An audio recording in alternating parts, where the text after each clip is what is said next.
अपना अधिकार मांगते दलालों को गोली मारो सालों को, सोरेन मुर्दाबाद, जब जब जुल्म करेगा सत्ता के गलियारों में सोरेन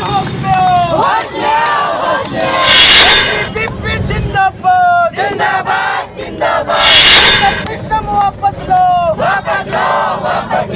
अपना अधिकार मांगते जाति परिषद राज्यव्यापी आंदोलन सभी शिक्षण संस्थान में इसलिए कर रही है कि झारखंड की ये निकम्मी सरकार, बहरी सरकार एसी के बंद कमरे में कलम चलाती है कि क्लस्टर सिस्टम लागू हो। एक तरफ न्यू एजुकेशन पॉलिसी के तहत एमडीसी लागू होता है, जिसमें यह बताया जाता है कि हर छात्र को सामान्य अधिकार है अपना सब्जेक्ट चुनने का। हर छात्र को यह स्वतंत्र रूप से दिया जाता है कि वो अपना सब्जेक्ट चुने। कॉमर्स का बच्चा साइंस भी पढ़े, आर्ट्स भी पढ़े, पर सरकार कुछ शिक्षा के दलालों के साथ साठगांठ करके ये क्लस्टर सिस्टम को लागू कर रही है। क्लस्टर सिस्टम से क्या प्रभाव पड़ेगा?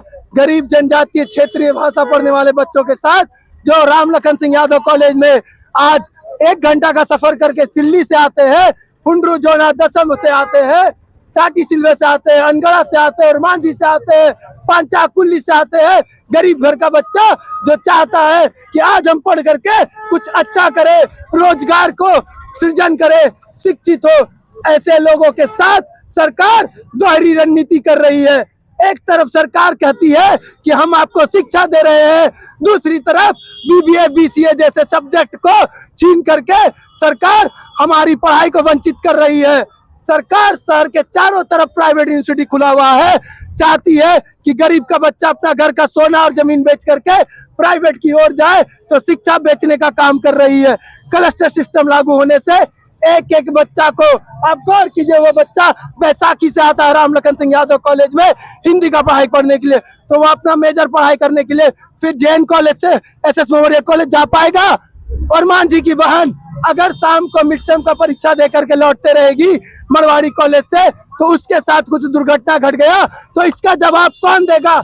शिक्षा के दलालों या फिर राज्य सरकार उन बहन की रक्षा करेगा? मैं पूछना चाहता हूँ राज्य सरकार से कि क्या उन बहन के साथ कुछ अनहोनी घटती है तो उसका जवाब कौन देगा? जो और मांझी से आता है 50 रुपए 100 रुपए खर्चा करके, उसके मन में है कि हम अपने राज्य के लिए जनजातीय क्षेत्रीय भाषा पढ़े, हम अपने भाषा को आगे बढ़ाएं, हम अपना राज्य को आगे बढ़ाएं, पर सरकार नहीं चाहती है कि कल की पीढ़ी तैयार हो, इसलिए आज की पीढ़ी को कमजोर कर रही है।